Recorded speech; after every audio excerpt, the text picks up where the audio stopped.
Hello আমার প্রিয় বৃষ্টি বন্ধুরা। বন্ধুরা, তোমাদের জন্য আজকে নতুন একটি অসাধারণ গল্প নিয়ে চলে আসলাম। বন্ধুরা, তোমরা আমাকে যে পরিমাণ সাপোর্ট করেছো সেটা ভাষায় প্রকাশ করার মতো না। বন্ধুরা, গল্পটি না টেনে শেষ পর্যন্ত দেখলে আশা করি আপনাদের দাঁড়িয়ে যাবে এবং আপনার হাতের কাজ করতে বাধ্য হবেন। তাই গল্পটি না টেনে শেষ পর্যন্ত দেখুন। চলুন বন্ধুরা, গল্পটি শুরু করি। শান্ত চোখ কচলাতে কচলাতে উঠেই সোজা হাঁটা ধরল। আহানা পিছন পিছন আসতেছে। আরে কি আজব, আমাকে নিবেন না? শান্ত হেঁটেই চলছে। অনেক দূর হেঁটে অবশেষে গাড়ির দেখা পেল তারা। বাসে উঠে শান্তির নিঃশ্বাস ফেলল দুজনে। উফ, খুব বাঁচলাম। আহানা ঘুমাচ্ছে শান্তিতে। শান্ত আহানার হাতে ঠিক তেমন করে চিমটি কাটল যেমন করে আহানা সকালবেলা ওর পায়ে কেটেছিল। আহানা এক চিৎকার দিয়ে চোখ মেলে তার হাতের দিকে তাকাল। শান্ত না দেখার ভান করে বাইরের দিকে তাকিয়ে আছে। আপনি একটা অসভ্য লোক। তুমি কম নাকি? আগে চিমটিকে দিছিল। আহানা আর কিছু বলতে পারল না, চুপ করে থাকল। আর কোনোদিন আমাকে চিমটি দিলে তোমার চামড়া উঠায় নিব আমি, সে চামড়া বিক্রি করে বিয়ার কিনব। আহানা চোখ বড় করে তাকিয়ে আছে, কিছু বলতেও পারছে না, কারণ বাসের পুরো ভাড়াটা শান্ত দিবে। এখন বাড়াবাড়ি করলে বাস থেকে নামিয়ে দিয়ে আমাকে রেখেই চলে যাবে। ঢাকায় ফিরতে ফিরতে বিকাল হয়ে গেল। আহানা বাস থেকে নেমেই এক দৌড় মারল। আজব তো, ভাড়া দিয়ে এত দূর থেকে আনলাম, একটা ধন্যবাদ ও দিল না, স্টুপিড গার্ল। টিউশনি আজও মিস হয়ে গেল। 3:05 বাজে। টিয়াদের বাসার সামনে এসে হাঁপাচ্ছে আহানা। দরজায় নক করতেই টিয়ার মা এসে দরজা খুললেন।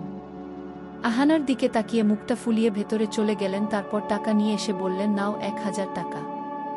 আহানা টাকাটার দিকে তাকিয়ে তারপর টিয়ার মায়ের দিকে তাকাল। উনি বললেন, আর টিয়াকে পড়াতে হবে না, এত মিস দিলে টিয়ার পড়ায় ডিস্টার্ব হয়। আহানা এই মাসের প্রথম দিন আসেনি, ওর শরীর খারাপ ছিল বলে। কাল আর আজ ও আসেনি পিকনিকের কারণে। তাই উনি বললেন আর যেন না আসে। মাসের অর্ধেক দিনের বেতন আহানার হাতে ধরিয়ে দরজা লাগিয়ে চলে গেলেন উনি।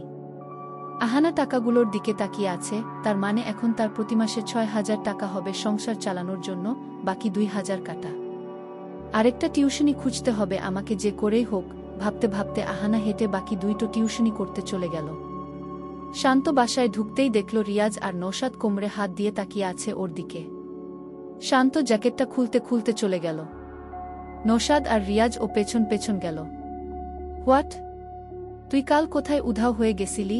আর আহানা মেয়েটাও তো নাকি উধাও হয়ে গেছিল। বাস নষ্ট হয়ে গেছিল, আমি বাইরে বের হতেই ওই মেয়েটার সাথে ঝগড়া শুরু হয়ে গেল, পরে তাকায় দেখলাম বাসি উধাও। রিয়াজ আর নৌশাদ ব্রুকুচকে 2 মিনিট শান্তর দিকে তাকিয়ে থেকে চলে গেল।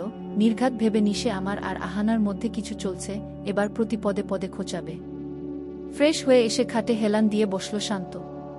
বুয়া দরজায় টোকা দিয়ে বলল, খাবার রেডি, আজ মুরগির কোরমা পোলাও রান্না হয়েছে।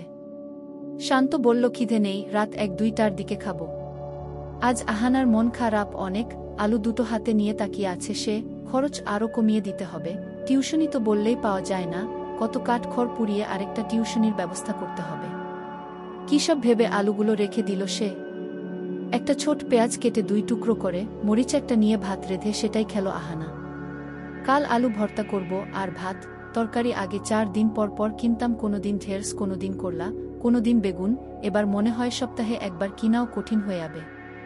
ভাতে পানি ঢেলে পেঁয়াজ কাঁচামরিচ দিয়ে তৃপ্তি করেই খেল আহানা। এটা নতুন না, এরকম আরও কত খেয়েছে। আশ্রম থেকে বের হওয়ার পর তো পানি ছাড়া কপালে কিছুই জোটেনি তার। তারপর জুটেছে পান্তা ভাত আর নুন। এসব ভেবে কাজ নেই, জীবন এমন করে চলে আসছে, বাস্তবতাকে মানতে আমি বাধ্য। বাকি ভাত ঢাকনা দিয়ে রেখে দিল আহানা। বাসায় ফ্রিজ নেই, তাই পানি দিয়েই রেখেছে ভাত, কাল সকালে খেয়ে ভার্সিটিতে যাব। জামাটা ধুয়ে বাসার সামনের উঠানে দিয়ে এসে বিছানায় গিয়ে শুয়ে পড়ল আহানা। সকাল সকাল উঠে পান্তা ভাত নিল, পেঁয়াজের দিকে তাকিয়ে দেখল আর 3টা আছে, এখন আর খাওয়া যাবে না। রাতে এসে আলুর ভর্তার সাথেও তো পেঁয়াজ দিতে হবে। কাঁচামরিচ নিয়ে নুন কচলিয়ে খালি সাদা ভাত খেয়েই বের হলো আহানা। পানি দিয়ে খেলো, না হলে গলায় বারবার আটকে যায় খালি ভাত। ভার্সিটিতে আসতেই রূপা চেপে ধরল আহানাকে। তুই কোথায় ছিলি, কই গেছিলি, তোদের বাসের কি হয়েছিল? 100টা প্রশ্ন করে বসেছে সে। আহানা সবটা খুলে বলল। ব্রেক টাইমে ক্যাম্পাসে বের হতেই আহানা মুখোমুখি হলো শান্তর সাথে। শান্ত চশমা ঠিক করে ওর দিকে তাকিয়ে ভেঙচি দিয়ে চলে গেল। শান্তর দিকে আহানার তাকানো দেখে রূপা বলল, এমন করে তাকাস কেন, খেয়ে ফেলবি নাকি? পারলে তো মরিচ ছিটিয়ে খেয়ে নিতাম বেয়াদ বটারে, ওর জন্য কাল আমার লেট হয়েছে, থেকে যেতে হয়েছে রাঙামাটিতে, তার উপর টিয়ার মা আমার টিউশনিও অফ করে দিছে। আহানা তুই থাক, আমি একটু আসতেছি, আমার বাবা এসেছে ভার্সিটির ফিস দিতে। আচ্ছা তুই ফিস দিবি না? ফিস কত? ৩,০০০ টাকা। আহানা মুখটা ফ্যাকাশে করে বলল, ও হুন বাই। রূপা চলে গেল। আহানা আহানা পিছনে তাকিয়ে দেখল এলিনা আর তার সাথে ৬-৭টা মেয়ে দাঁড়িয়ে আছে। এলিনা হেসে বলল, আজ না আমি সবাইকে ট্রিট দিচ্ছি, ভাবলাম তোমাকেও দিই। ধন্যবাদ, তার দরকার নেই। আহা এমন করছো কেন, সেদে সেদে খাওয়াতে চাচ্ছি আমি। আর তুমি না করছো তা হবে না, তোমাকে যেতেই হবে। এলিনা আহানার হাত ধরে জোর করে ভার্সিটির ক্যান্টিনে নিয়ে আসলো। খাবার অনেকগুলো অর্ডার করলো। আহানা এক প্লেট ফুচকার দিকে তাকিয়ে আছে। জীবনে ফুচকা খায়নি সে, খেতে কেমন কে জানে, মুখে দিয়ে বেশ স্বাদ পেল, খুশি হয়ে খেল সে, আর ভাবল এলিনা এতটাও খারাপ না। খাওয়া শেষে সবাই উঠে চলে যেতে থাকল। ওয়েটার এসে আহানার হাতে বিল ধরিয়ে দিল, ১,০০০ টাকা বরাবর। আহানা বলল, বিল তো এলিনা আপু দিবে। কে বলল? আহানা তুমি আমাদের ট্রিট দিছো, বিল আমি কেন দিব? কিন্তু মাত্রই তো আপনি বললেন ট্রিট দিতে আনছেন। এলিনা হেসে দিল, সাথে বাকিরাও হাসল। শুনছো মেয়েটার কথা, কানে কি কম শুনো, তুমি তো বললে আমাদের ট্রিট দিবে। সবাই একসাথে বলল, হ্যাঁ আহানা বলেছে ট্রিট দিবে। আমাকে মিথ্যাবাদী বানাচ্ছেন কেন? শশী ম্যাম পাশ দিয়ে যাচ্ছিলেন, গোলমাল দেখে ক্যান্টিনে ঢুকে বললেন, কি হয়েছে? এলিনা বলল, ম্যাম দেখুন না, এই মেয়েটা আমাদের সবাইকে বলল ওর বার্থডেতে ট্রিট দিবে, আমরা খেয়ে উঠার পর এখন বলতেছে বিল নাকি আমি দিতাম। সবাই এলিনার কথার সাপোর্ট করল। ম্যাম বিশ্বাস করুন আমাকে, আমি এটা বলিনি। আহানা একা তুমি সত্যি বলতেছো আর বাকিরা মিথ্যা বলতেছে, এটা তো আমি মানতে পারি না। টাকা পে করো যাও, আমি কোনো গোলমাল চাই না। ম্যাম আমার কাছে তো এখন টাকা নেই। ওয়েটার বলল বাসা থেকে নিয়ে আসতে। আহানা চুপ করে থেকে বেরিয়ে গেল। বাসায় এসে আলমারি থেকে ১,০০০ টাকার নোট নিয়ে চোখের পানি মুছে আবারও ভার্সিটিতে ফিরে আসলো। বিল পে করে দাঁড়িয়ে আছে সে, এলিনা হাসতে হাসতে চলে যাচ্ছে। আহানা আর কান্না থামাতে পারতেছে না, কাঁদতে কাঁদতে চলে গেল ভার্সিটি থেকে। শান্ত আহানাকে দেখল কাঁদতে কাঁদতে চলে যাচ্ছে সে। এলিনা শান্তর পাশে বসে হাসতেছে অনবরত। কি হয়েছে? জানো আজ ওই আহানাকে টাইট দিছি। কি করছো? ওকে বলছি আমি ট্রিট দিব, তারপর আমি আর আমার কিছু ফ্রেন্ড খেয়ে দিয়ে বলে দিছি ও বলছিল ট্রিট দিবে, সবাই আমার সাথে ওকে মিথ্যাবাদী বানায় দিছে, তারপর ও বাধ্য হয়ে বিলটা দিছে। এভাবে কারোর টাকা নিয়ে মজা করা ঠিক না।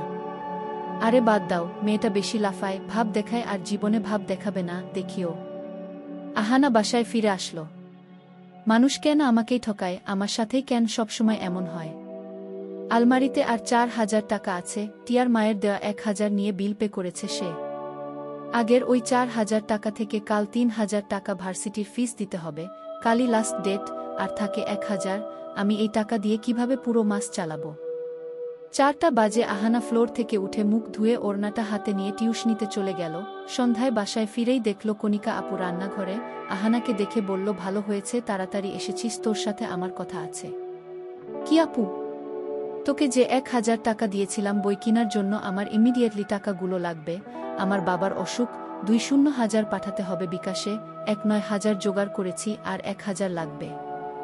আহানা চুপ করে থেকে ৪,০০০ থেকে ১,০০০ নিয়ে দিয়ে দিল কণিকা আপুকে। বাকি ৩,০০০ কাল ফিস দিয়ে দিবে, হাতে আর একটা পয়সাও বাঁচবে না, না খেয়ে মরে যাব। আর কিছু করার নেই, ভাগ্য তো আমার এমনই, আমি বারবার ভুলে যাই আর মানুষ ঠকিয়ে মনে করিয়ে দেয় আমি অনাথ, আমি অসহায়, আমি বোকা। আজ আর রান্না করল না আহানা। না খেয়েই ঘুমিয়ে পড়ল। খিদা লেগেছিল, কিন্তু ২ বেলা এভাবে খেলে তো একটা দিন আসবে এক বেলায় জুটবে না, তাই এখন থেকে শুধু এক বেলায় খাব। কোনোদিন দুপুরে আহানা খাবার খায় না, এক বেলার খাবার বাঁচায়, আর এখন ২ বেলার খাবার বাঁচাবে, তাও চলবে কিনা জানি না। ঘরে চাল, পেঁয়াজ ৩টা, আলু ৪টা ছাড়া কিছুই নেই, হাতে ১ টাকাও নেই। আমি মরে যাই না কেন আল্লাহ, আমাকে তুলে নাও না কেন? পরের দিন সকালে পানি ৩ গ্লাস আর একটা বিস্কুট খেয়ে বের হলো আহানা। ভার্সিটিতে এসে ফিস জমা দিয়ে চুপচাপ ক্লাসে বসে আছে সে, মাঝে মাঝে চোখ দিয়ে পানি গড়িয়ে পড়তেছে, কেউ দেখার আগেই মুছে ফেলে।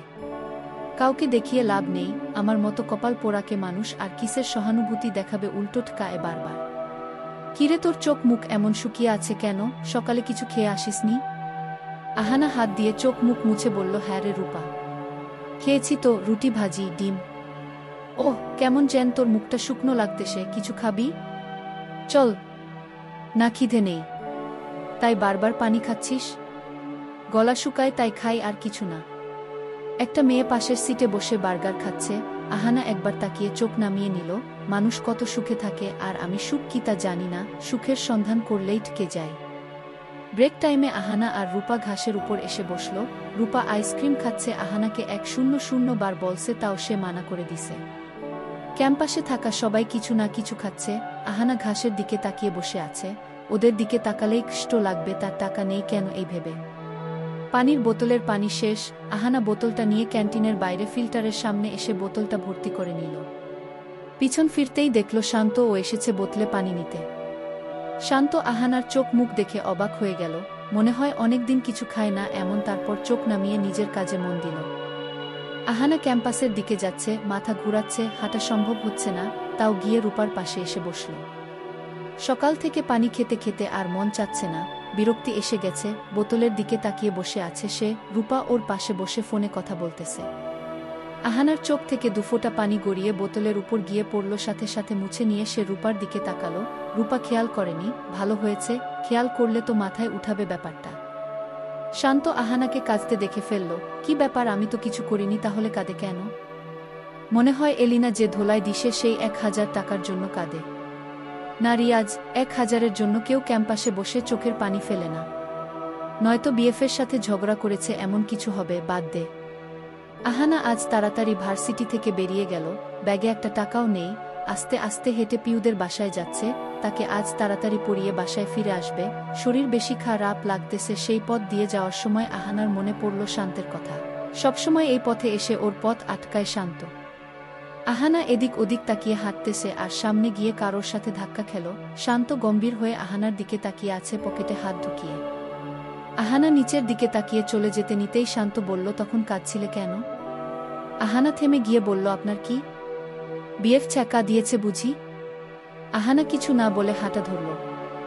শান্ত আহানার হাত ধরে টান দিয়ে নিজের দিকে ফিরালো। বলো। আপনাকে কোনো কথার জবাব দিতে বাধ্য না আমি। আমার হাত ছাড়ুন। আহানা টানাটানি করতেছে। তার হাত শান্ত শক্ত করে ধরে তাকিয়ে আছে ওর উত্তর পাওয়ার জন্য।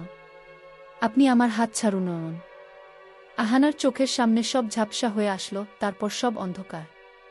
নিমিষেই জ্ঞান হারিয়ে ফেলে পড়ে যেতে নিতেই শান্ত আহানার হাত টেনে ধরে ওকে ধরে ফেলল। শান্ত বুঝতেছে না কি হয়েছে আহানার। আহানা আহানা কথা বলছে না দেখে শান্ত ওকে হসপিটালে নিয়ে আসলো। হাতে ক্যানেলার লাগিয়ে ডাক্তার একটা সেলাইন দিয়ে দিছে। তারপর বললেন, ঠিকমত খাওয়া দাওয়া করে না নাকি? শান্ত তো জানেও না আহানা খাওয়া দাওয়া করে না কেন। আহানা চোখ মেলে দেখল সে হসপিটালের বেডে, আশেপাশে কেউ নেই। কিছুক্ষণ পর ডাক্তার এসে জিজ্ঞেস করলেন, এখন কেমন লাগছে? আহানা বলল, ভালো। উনি আহানার হাতে একটা কাগজ ধরিয়ে দিলেন। আহানা ভিয়ে শেষ। না জানি কত বিল আসছে। কি দরকার ছিল আমাকে হসপিটালে ভর্তি করানোর? আর কে করেছে ভর্তি? আমার মনে হয় উনার নাম শাহরিয়ার শান্ত। কাগজে লেখা আছে, দেখে নিন। আহানা কাপা কাপা হাতে কাগজটা ধরে তাকালো। বিল পে করা আগে থেকেই। ডাক্তার বললেন ঔষধগুলো কিনতে। আহানা হসপিটাল থেকে বের হয়ে হেঁটে যাচ্ছে আর ভাবতেছে, যার হাতে 1 টাকাও নেই সে ওষুধ কিনবে, এটা তো বিলাসিতাকেও হার মানাবে। কাগজটা মুড়িয়ে রোডে ফেলে দিল আহানা। এই মেয়ে! আহানা ভয় পেয়ে পিছনে তাকালো। শান্ত চোখ বড় করে বলল, প্রেসক্রিপশন ফেলে দিছো কেন? আমি ওষুধ সব কিনছি, এটা দেখে কখন কোনটা খাবা সেটা জেনে নিতা, ফেললে কেন?